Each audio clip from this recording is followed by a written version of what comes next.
What if I told you that a big-name defensive player could soon be on the market, and he's got ties to the Bay Area that are too strong to ignore? Rumors are swirling that a former standout might be leaving his current team, and the 49ers could be in the mix for his services. With family connections and a shared dream in play, could this be the moment we finally see the Bosa brothers unite in red and gold? Make sure to stick around as we dive into the implications of this potential move for the Niners. And hey, if you want to stay ahead of all the latest updates about our beloved 49ers, hit that subscribe button and give us a like. The off-season is heating up, and there's been some buzz about Joey Bosa potentially hitting the market if the Chargers decide to part ways with him.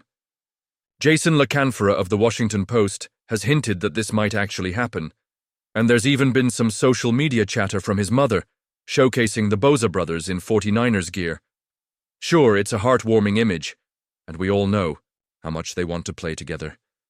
But let's pump the brakes for a moment. While it would be a great story to see the Bosa brothers unite in red and gold, we have to look at the facts. Joey Bosa has been on a downward trajectory since 2021, and let's not forget, he'll be turning 30 in July. He hasn't recorded more than 6.5 sacks in a season over the past 3 years. That's not exactly the kind of production you want when you're considering adding a player, especially one with a hefty price tag. What the 49ers need is a younger, faster, and more explosive defensive end. They should be focusing on the draft. There are some exciting prospects out there. Players like Michael Williams from Georgia in the first round or Donovan Ezeruo from Boston College in the second could be game changers. They bring a level of explosiveness that Joey simply doesn't have at this point in his career. And let's talk about Nick Bosa for a second. He's undeniably talented, but he's also faced his own struggles these past 2 seasons and will be hitting the 28 mark in October. As one of the highest-paid players in the league, it might be worth considering whether the 49ers should explore trade options next year. Trust me, I get it. Bosa is a fan favorite. But sometimes, tough decisions are necessary for the team's future. So, let's be real here. Is bringing Joey Bosa on board the best decision? Honestly, I'm torn. There's a sentimental aspect to it, but from a strategic standpoint, it just doesn't add up. The 49ers need to focus on building a younger, dynamic defense that can compete for championships in the coming years. The San Francisco 49ers are making some intriguing moves as we gear up for the upcoming draft. And as a passionate fan, I'm excited to dive into these strategic decisions. According to a recent mock draft by Pro Football Network's Ben Rolfe, it seems the 49ers are eyeing a trade down from their number 11 pick to the Arizona Cardinals, swapping for picks number 16 and number 47. This could be a game-changer for the team.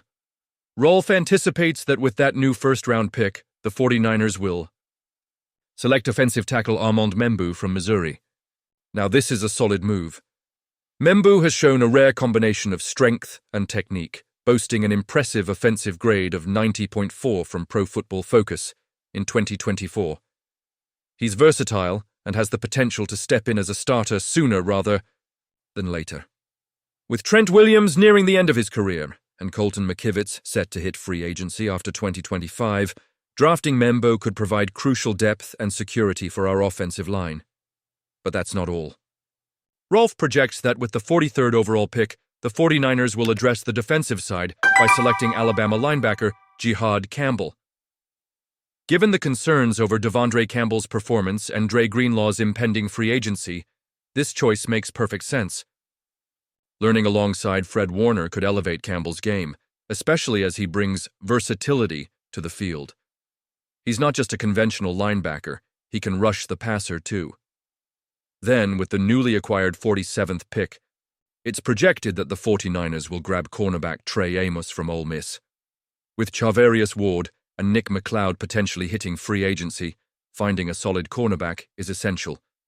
Amos has the talent to be an immediate starter, and, with the right development, he could be a long-term asset for the secondary, and it doesn't stop there. Rolfe also predicts another trade, with the 49ers sending pick number 75 to the Minnesota Vikings in exchange for pick number 97 and a 2026 third-round selection. With that number 97 pick, they might select defensive end Braden Swinson from LSU. Swinson's explosive first step and refined skill set could help bolster our pass rush, especially with the uncertainty around current players. In the later rounds, Rolf has the 49ers selecting a mix of players, including tight end Gunnar Helm, who could eventually succeed George Kittle. This is a luxury pick, but it's smart to think long-term about the tight end position. So, do you think this was the best decision? Honestly, I'm torn. If these picks pan out, they could significantly strengthen the roster and set the team up for future success. And you, what do you think? I want to hear your opinions down below.